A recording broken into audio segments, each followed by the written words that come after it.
markii guurkaas ay sameeyay gabadheeda aran baa taabtay iyaa taabtay aran baa taabtay markii alla markay ugu tiri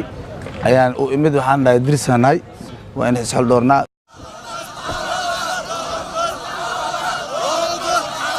shan maalin ayaa laga joogaa kadib markii maalinimadii khamiista ahayd halkan uu ku nafbaxay Allah u naxariistay marxuum Axmed Mukhtaar Saalax oo loo yaqaanay Axmed Dawlo wallahi maalinta khamiista dhacay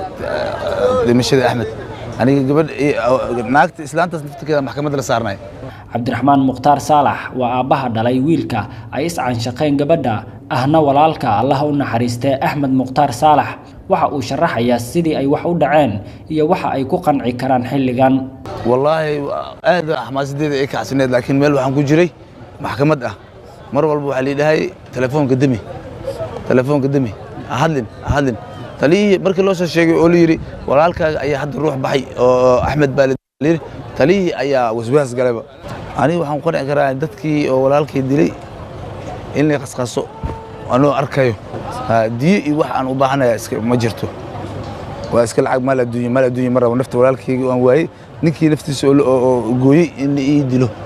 ayaan qanacsanahay haddii dawlad cadaalad ay jirto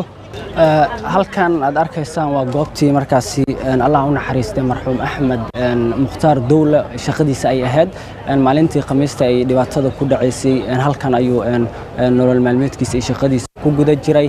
markaasi oo ay markaasi soo weerareen dadkii markaasi marxuumkaasi dilay oo iyaguna gurigooda aanan halkan ka fogeyn oo sida noogula sheegay geedkan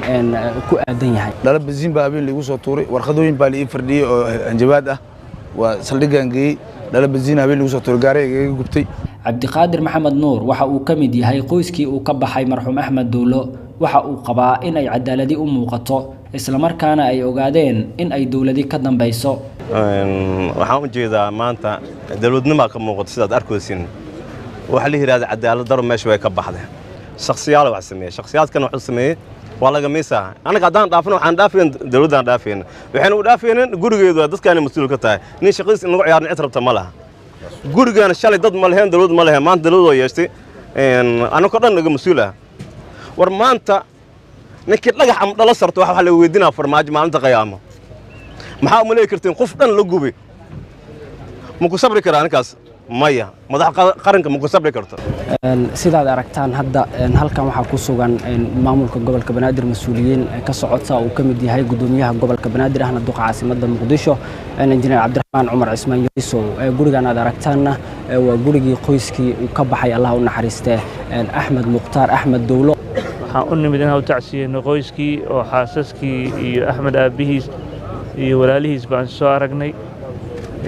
sidaan uga xunnahayna aan u sheegnay falkaana runtii waa fal bini'aadanimadana ka baxsan qof bini'aadana in saas loo galana waxaan kaloo uga digaynaa cidda rabto inay cadaaladda inta tagto ama islaanta xiran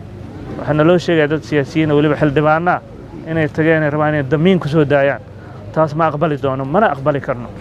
waxaan leenahay cadaaladda cid ka sarreyso ma jirto